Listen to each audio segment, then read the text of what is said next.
First back pattern trace చేసుకోవాలి. Back pattern trace చేసుకున్నాక మనకు ఫ్రంట్ వస్తుంది. ఓకేనా, ఫ్రంట్ ట్రేస్ చేసుకోవాలి.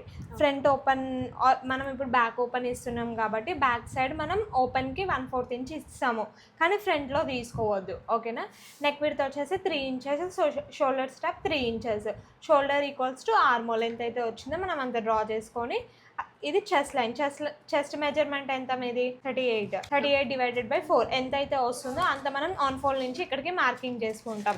వేస్ట్ రౌండ్ ఎంత, వేస్ట్ రౌండ్ 27.5, 27.5 డివైడెడ్ బై 4 చేస్తాము. ఎంత 6.75 ఆన్ ఫోల్డ్ నుంచి వేస్ట్ లైన్ మీద మార్కింగ్ చేసుకుంటాం. మార్కింగ్ చేసుకున్నాక ఇది డాట్ వాల్యూమ్, డాట్ దీనికి 1 ఇంచ్ ఎక్స్ట్రా ఇస్తాము డాట్కి, ఎందుకంటే ఇక్కడ డాట్ ఇస్తున్నాం కాబట్టి ఇక్కడ మనకి ఫ్యాబ్రిక్ ఉండాలి కదా, దానికోసం డాట్ వాల్యూమ్ ఇస్తున్నాం. ఎక్స్ట్రా సీమ్ అలవెన్స్ ఉండాలి కదా మనకి ఫ్యూచర్లో మేబీ స్టిచెస్ రిమూవ్ చేసుకోవడానికి, కానీ అది ఎక్స్ట్రా మనం 2 ఇంచెస్ ఇస్తాము ఇక్కడ.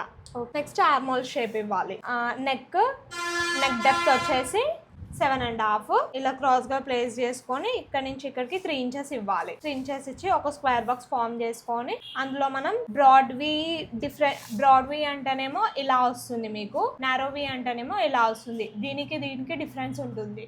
అంటే ఇక్కడ మీకు విడ్త్ ఎక్కువ ఉంటుంది, ఇక్కడ తక్కువ ఉంటుంది. ఇక్కడ విడ్త్ ఎక్కువ ఉంటుంది, ఇక్కడ కూడా విడ్త్ ఎక్కువ ఉంటుంది.